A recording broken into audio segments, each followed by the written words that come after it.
Fala pessoal, sou o Heitor Trevisan, profissional de educação física aqui do Acreditando, e hoje eu vou falar um pouco sobre questões de indicadores de risco cardiovascular na lesão medular. Para a gente conseguir aferir o risco cardiovascular de uma pessoa com lesão medular é algo um pouco complexo, muitas das vezes não é acessível de forma fidedigna, porém, na nossa prática clínica a gente consegue ter alguns indicadores, como por exemplo as circunferências, que facilitam esse processo, que nos dão um norte para o que fazer com o nosso cliente, para a gente entender a situação atual dele e ver o quanto ele está com esse risco aumentado ou não, tá? Quando a gente fala da lesão medular diretamente, alguma das complicações secundárias que nós vamos encontrar é referente às cardiovasculares e metabólicas. Dentre delas a gente tem sobrepeso, obesidade, doenças crônicas não transmissíveis, edemas, TVPs, embolias e até mesmo função respiratória em algumas lesões mais altas, certo?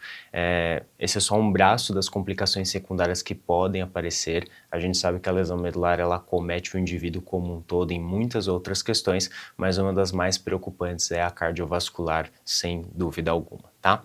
Para a gente dar um início referente ao risco cardiovascular, a gente precisa abordar o tema da síndrome cardiometabólica. O que a síndrome cardiometabólica ela vai compor, né? Obesidade central, a gente vai falar bastante disso nessa aula, a dislipidemia heterogênica, diminuição do colesterol do HDL, aquele colesterol bom que auxilia no processo de saúde do indivíduo, uma tolerância à glicose prejudicada, uma resistência à insulina e também um fator de hipertensão que pode ser aumentado, tá? Bom, pessoal, quando a gente fala da lesão medular em si, a gente sabe que tem diversas complicações secundárias aparentes, mas uma das mais proeminentes é referente às cardiovasculares e metabólicas, certo? Essas mudanças cardiovasculares e metabólicas, elas vão incluir desde sobrepeso até obesidade, doenças crônicas não transmissíveis, edemas, aparecimento de trombose venosa profunda, embolias e até mesmo a função respiratória em algumas lesões um pouco mais altas, tá? Isso é de extrema importância a gente entender porque essas alterações cardiovasculares, metabólicas vão acarretar em algumas condições que podem agravar muito a saúde do indivíduo. Então a gente tem que começar a recapitular e entender o que isso pode acontecer e o que nós temos que fazer para modular esse sistema, tá? Referente à síndrome cardiometabólica, que ela é um braço de todas essas questões cardiovasculares que eu acabei de falar, o que ela vai incluir? Parte de obesidade central, a gente vai falar um pouco mais à frente, questão de dislipidemia heterogênica, questão da diminuição do colesterol HDL, aumento da tolerância à resistência à insulina, questão de hipertensão vai estar um pouco mais aumentada, a tolerância à glicose vai estar prejudicada, então são alguns fatores que vão compor essa síndrome cardiometabólica. Por que ela é de relevância? Porque no público com lesão medular, ela vai afetar mais de 50% dessa população e ela pode demonstrar aí um aumento gradual com o envelhecimento. E se a gente não fizer nada para reverter esse processo, ela vai acometer demais a vida do indivíduo. Então a gente precisa ter bastante atenção nesse quesito, tá? E qual é a relevância que ela nos traz? É que essas questões cardiometabólicas, elas são silenciosas após lesão medular. Praticamente a gente não vai ter sinais e sintomas muito aparentes e de forma aguda para o indivíduo. Então tem sempre que estar em investigação, tem sempre que estar em acompanhamento para a gente conseguir mensurar e proporcionar uma abordagem um pouco mais otimizada. Dentro da síndrome cardiometabólica, indivíduos com obesidade vão apresentar ela de maneiras um pouco mais exacerbadas. E como que tem essa ligação com a lesão medular? Tem alguns dados que oferecem para a gente questão de que 2 a cada 3 pessoas com lesão medular normalmente vão ser obesas, mas a maioria delas terão um sobrepeso, isso é decorrente da diminuição de atividade física. A dificuldade de trabalhar com a obesidade é que ela é multifatorial, certo? Mas a questão mais significativa que a gente tem para a obesidade na lesão medular é a questão da atrofia da musculatura esquelética, porque vai estar paralisada decorrente do acometimento da lesão. Isso pode acarretar numa diminuição da taxa metabólica basal, que é o gasto energético basal que a pessoa tem para sobreviver no dia a dia, e também uma diminuição do gasto energético da atividade física. A pessoa vai diminuir essa atividade e, concomitantemente, o gasto que ela vai ter diariamente vai diminuir também, tá? A obesidade, como eu falei anteriormente, qual que vai ser o problema maior dela? É referente à obesidade central, que é aquela que ela caracteriza o aumento do tecido adiposo subcutâneo e do tecido adiposo visceral, tá bom? É, esse aumento desses dois tecidos podem levar a um risco cardiovascular muito aumentado, certo? E alguns estudos sugerem que homens, por exemplo, têm 2 vezes mais de tecido adiposo visceral em comparação com mulheres com lesão medular. E se o homem, em comparação com a mulher, já tem um pouco mais de tecido adiposo, na lesão medular a gente consegue interpretar e entender, com base em outros estudos, que em comparação com o público sem lesão, isso já vai ser exacerbadamente maior, tá? E também, quando a gente fala de obesidade, sobrepeso e todas essas questões, alguns fatores sociais, desafios funcionais, barreiras físicas e até questões ambientais, como hábitos culturais, também contribuem muito para esse aumento de sobrepeso, o que pode indicar uma dificuldade aí no tratamento dessa pessoa. Referente à obesidade, principalmente a obesidade central, a gente tem que trazer uma relevância quando a gente fala da gordura visceral, que é aquela gordura que fica ao redor dos órgãos internos, desde fígado, pâncreas, intestinos, tá? Ela é um pouco mais ativa, certo? Metabolicamente ativa e inflamatória. Então, para o indivíduo, quando ele tem um pouco mais desse tipo de gordura, ele está sujeito a algumas doenças e até mesmo condições de saúde como as seguintes: doenças cardiovasculares, diabetes mellitus tipo 2, síndrome metabólica, dislipidemia, estetose hepática, hipertensão arterial sistêmica, inflamação sistêmica crônica. Tudo isso aqui são fatores de risco. Então, se o indivíduo ele já tem uma gordura visceral aumentada, ele vai estar suscetível a ter todas essas doenças e condições aí de uma forma cada vez mais agravante para a saúde dele. E como que a gente faz para conseguir mensurar essa quantidade de gordura visceral? É algo complicado, tem algumas medidas padrão ouro, porém elas não são tão acessíveis para todo o público.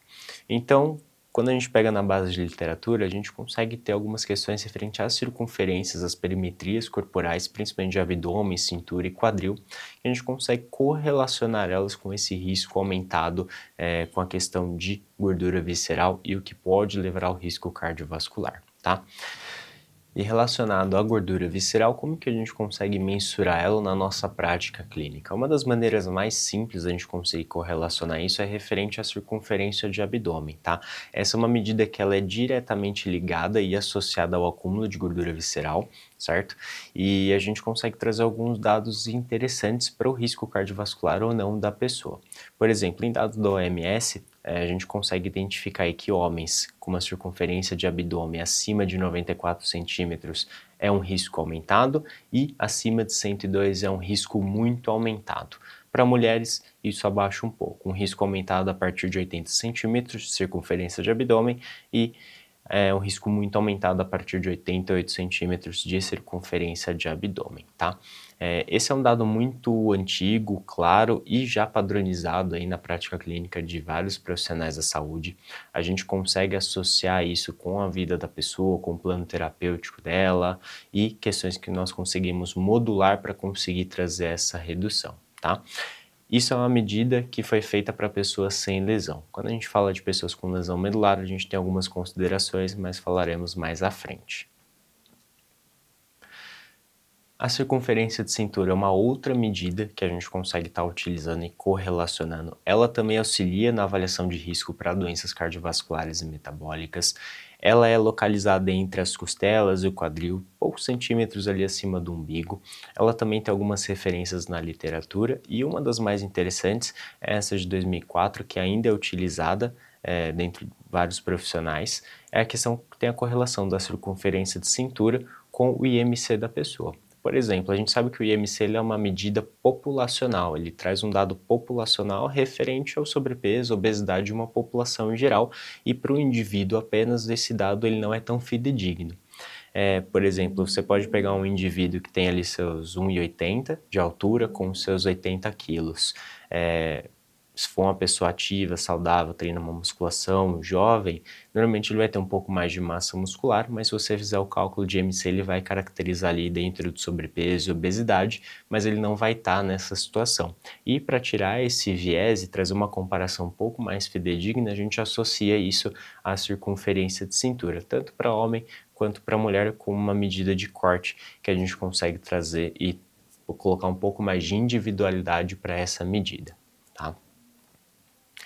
E referente à circunferência de quadril, ela vai ser muito utilizada para a gente trazer um índice que é muito famoso, que é a relação circunferência-quadril, que é quando a gente pega a circunferência de cintura e divide ela pela circunferência do quadril, e aí a gente consegue trazer um preditor de doenças cardiovasculares, metabólicas, e ela é muito mais fidedigna do que apenas o IMC ou a circunferência de cintura isoladamente, tá? Esse é um dado que já é padronizado também para vários profissionais de saúde. A gente encontra aí que para homens é um risco aumentado acima de 0,90 e um risco muito aumentado acima de 1. E para mulheres, risco aumentado acima de 0,85 e um risco muito aumentado acima de 0,90. Então a gente consegue estar utilizando com a nossa população que tem lesão medular esses dados. Porém, a gente consegue trazer um pouco mais de especificidade quando a gente utiliza alguns dados seguintes.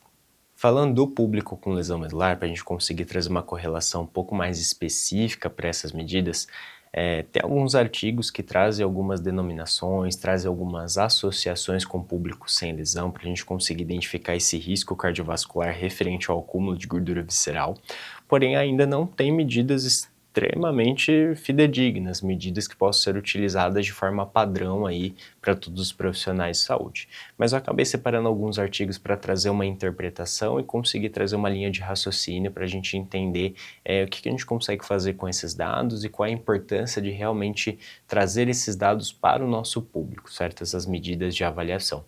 Um desses artigos é de 2008, ele avaliou aí questão de 15 indivíduos com lesão medular, desde paraplégicos, tetraplégicos e 16 indivíduos controle sem lesão medular, porém ambos compondo aí doenças crônicas não transmissíveis, tá?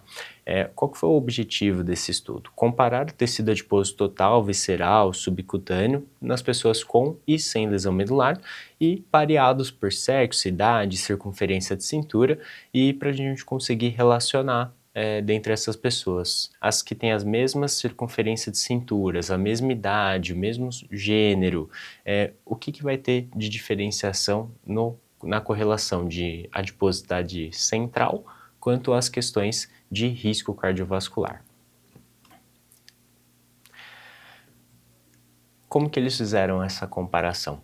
A gordura abdominal foi quantificada aí por tomografia computadorizada, que é um padrão ouro para a gente conseguir fazer essa quantificação, porém ela é de difícil acesso muitas das vezes. E a circunferência de cintura ela foi medida em 3 posições diferentes, como última costela, crista ilíaca e ponto médio entre a última costela e crista ilíaca. Ambas são válidas, a gente consegue estar utilizando essa correlação, mas para o estudo foi só para ter um pouco mais de densidade, tá? E o que eles conseguiram encontrar quando eles correlacionaram todos esses dados? Ou seja, pegaram um homem de mesma idade, com e sem lesão medular, que possuía hipertensão. Um exemplo, claro. A circunferência de cintura, ela é um fator independente para a gordura visceral, então a partir dela a gente consegue correlacionar aquelas pessoas que têm mais gordura visceral das que não têm. Ele sugeriu nesse estudo que 42% que as pessoas com lesão medular elas têm 42% a mais de gordura visceral por centímetro de circunferência de cintura em comparação com o grupo controle, certo? Indivíduos com lesão medular eles possuem mais gordura visceral e abdominal total em comparação com o grupo controle, de acordo com a idade, o gênero e a circunferência de cintura, certo? Ou seja, se a gente equiparar todas essas questões, todas essas características, a pessoa com lesão medular vai ter sim mais gordura visceral, tá?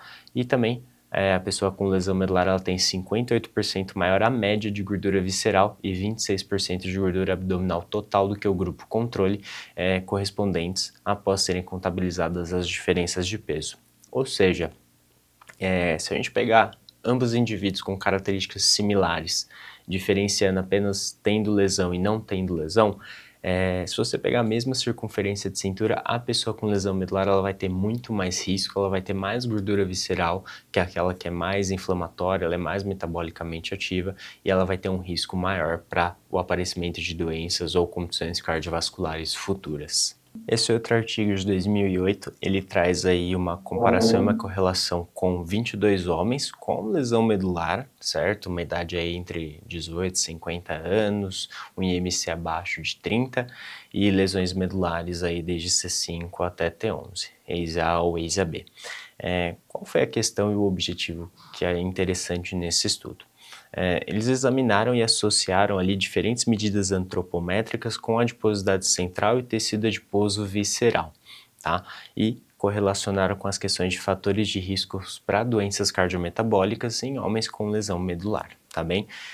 Fora isso, o legal é que foi um dos únicos artigos que trouxe uma medida de corte para a circunferência de cintura na posição sentado e na posição deitado para esse público, tá? O que eles compararam ao longo do processo? Eles associaram a imagem de ressonância magnética para gordura abdominal, então eles conseguiram ver qual é a porcentagem de gordura abdominal daquele indivíduo em si, compararam com as medidas antropométricas que foram trazidas, então circunferência de cintura deitado e sentado, tá? Marcadores de exames de sangue, ou seja, todos os indivíduos tiveram ali um hemograma feito, trazendo condições de HDL, LDL, triglicérides, hemoglobina glicada, tá? E as características da lesão também foram associadas. Após a comparação que eles fizeram com essas características, eles conseguiram definir algumas medidas de corte para esses homens, claro, da circunferência de cintura e abdômen deitado na posição de supino. A cintura passou para 86,5 centímetros e o abdômen 83,3 centímetros, ou seja, nessa medida acima, a pessoa já tem um risco cardiovascular aumentado, ela já tem uma propensão a desenvolvimento ali de perfil lipídico maior, um grau de inflamação maior sistêmico, tá? E no sentado, passou a cintura para 89,1 centímetros e o abdominal para 101 centímetros, tá? Lembrando que foi apenas para homens esses estudos, e aí o que eles concluíram, né? Que tais circunferências associadas com adiposidade central e biomarcadores para o risco de doenças cardiovasculares em homens com lesão medular são altamente correlacionáveis, tá bem? Essa foi a conclusão que trouxe esse artigo. E a gente consegue utilizar essas medidas de corte? Consegue, porém ainda não tem um padrão oficial para essas medidas, tá? E aí, quando a gente pega um artigo um pouco mais específico, trazendo uma revisão de vários artigos, os outros dois que eu passei anteriormente, eles estão nessa revisão. É uma revisão da American Spinal Injury Association. Qual que foi o objetivo dela, né? Resumir os fatores que contribuem para a adiposidade visceral em pessoas com lesão medular e desenvolver uma equação de predição antropométrica para esta população. Ou seja, eles tentaram resumir tudo que já foi estudado como um fator aí que contribui para esse aumento de adiposidade central e tentaram ali trazer uma predição antropométrica para essa população, tá? O que eles encontraram, né, nesse estudo, buscando vários outros anteriores? As pessoas com lesão medular, elas têm uma maior tendência para o envelhecimento prematuro, associado a outras comorbidades. Alguns estudos apontam ali que até os 40 anos e após os 40 anos tem um envelhecimento ainda mais agravante, um pouco mais prematuro do que as demais pessoas sem lesão. A circunferência de cintura deitada, ela é considerada uma medida para a associação de síndrome cardiometabólica, como nós falamos anteriormente, tá?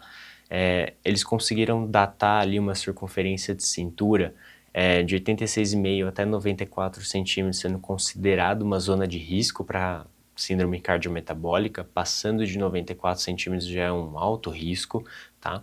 E aí, uma coisa interessante desse artigo é que eles recomendam para que médicos, até profissionais da saúde, ensinem os pacientes, ensinem os cuidadores familiares a realizar essa medida de circunferência de cintura, tá? Fazendo essa aferição aí de forma mensal para ter um acompanhamento um pouco mais coerente e a gente conseguir entender qual é o padrão de tratamento, qual é o protocolo que vai ser utilizado e as mudanças de hábitos que serão necessárias para conseguir reduzir essa circunferência e, no viés, reduzir o risco cardiovascular que essa pessoa vai estar proporcionando, tá?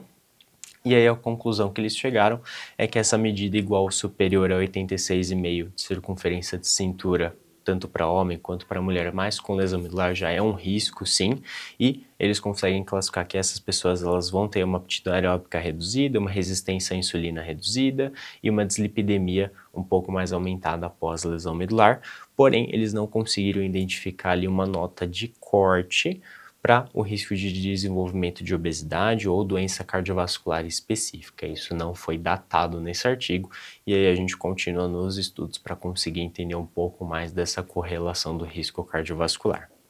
E após a gente conseguir entender qual é toda essa questão da medida antropométrica, a circunferência de cintura, abdômen, qual é essa relação com o risco cardiovascular que o indivíduo com lesão medular vai possuir, a gente também vai ter que começar a falar o que fazer com essa pessoa após a gente identificar esse risco cardiovascular, porque a gente já conseguiu identificar, mesmo não havendo pontos específicos, a gente já consegue fazer uma correlação. É uma doença silenciosa, ela tem uma origem multifatorial, a gente tem que fazer um acompanhamento rotineiro, a gente consegue associar medidas diversas comparando o indivíduo com lesão e sem lesão, vendo que realmente a pessoa com lesão medular ela é muito mais suscetível ao acúmulo de gordura visceral, que pode levar ao desenvolvimento dessas doenças cardiovasculares, mas é o que a gente tem que fazer com essa pessoa para melhorar esses padrões. Só a gente identificar e ficar de mãos atadas não funciona, a gente tem que tomar ação e para isso tem muitos estudos que falam que o indivíduo com lesão medular que tem mais tempo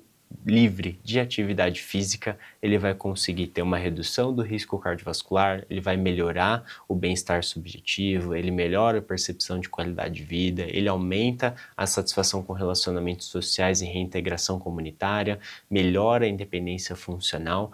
Tudo isso vai estar ao retorno desse indivíduo, vai estar ao redor dele, proporcionando aí essa redução desse risco, a redução de doenças crônicas das mais diversas.